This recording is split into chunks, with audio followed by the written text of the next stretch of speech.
The day was overcast and the rain drummed on the roof. The sun's rays sometimes broke through the clouds, preventing the city from being completely plunged into darkness. Alice got out of the car, holding the baby in one hand and slamming the door with another. The wind whipped her hair around her face. Neighbors gathered at her house, wanting to see the new resident of the town, and I was standing among them. At that time, I was 10. Maneuvering through the crowd, I headed for the car. People like large boulders surrounded the car. I must have seemed so small and inconspicuous among them. The girl who had just arrived from the hospital seemed depressed and tired. She looked around at the crowd, took a deep breath, and headed for the house.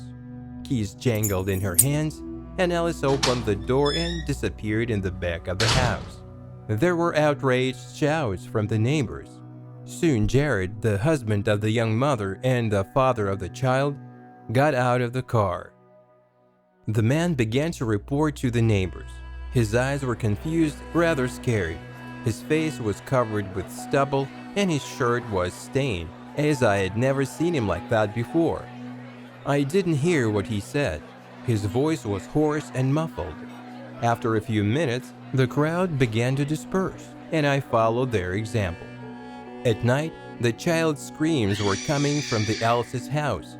They stopped only in the morning. Having fallen asleep only for a short time, being on the verge of Morpheus and reality, and at the same time hearing the incessant crying of a child outside the window, I still forced myself to wake up completely.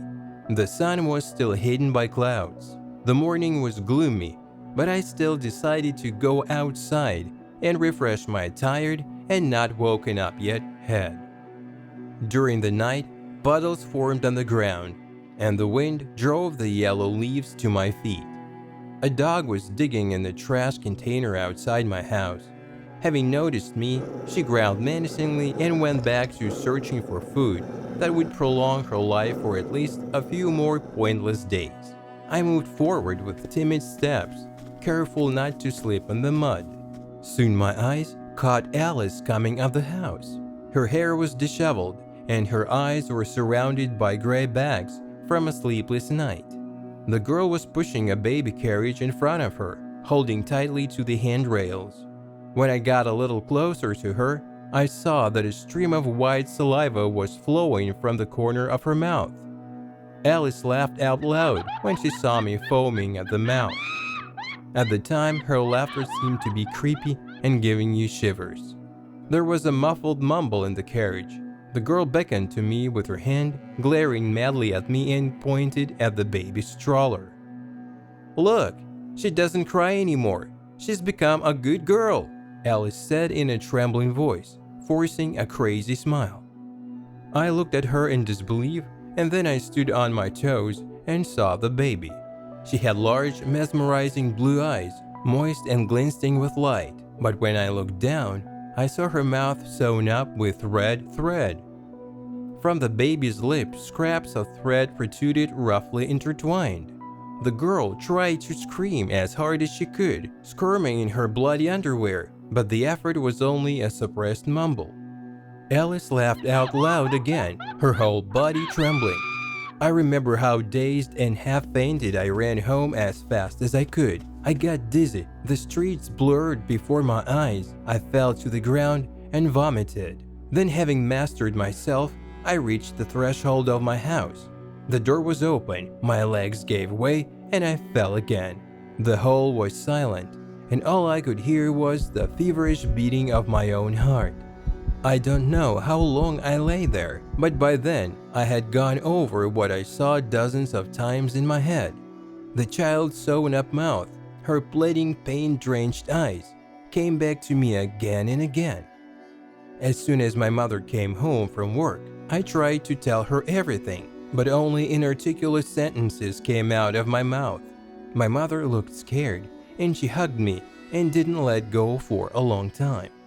Shortly after that, I saw red and blue light, flashing lights from the police cars that was filtering through the window. Cars surrounded Alice's house.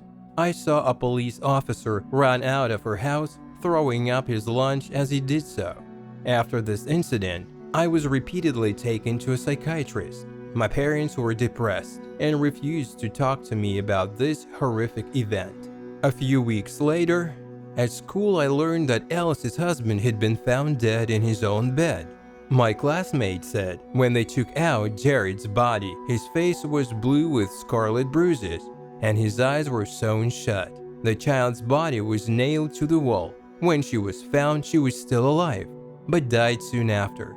I don't know if this is true or if it's just a rumor that a small town started up, but one thing I know for sure, Alice herself was never found. A year passed, and I partially began to forget the incident, although the memories often disturbed me in my sleep. I sat down on the sofa and started reading the newspaper, and came across an article with 2 photos attached. The newspaper said that a girl was found dead in the bushes in a nearby town. In the photo, her arms were twisted in different directions, her skull was flat, and her mouth was sewn up with red thread. The killer has not been found. I was overcome by a wave of fear, and after that, I rarely went out and slept with the lights on.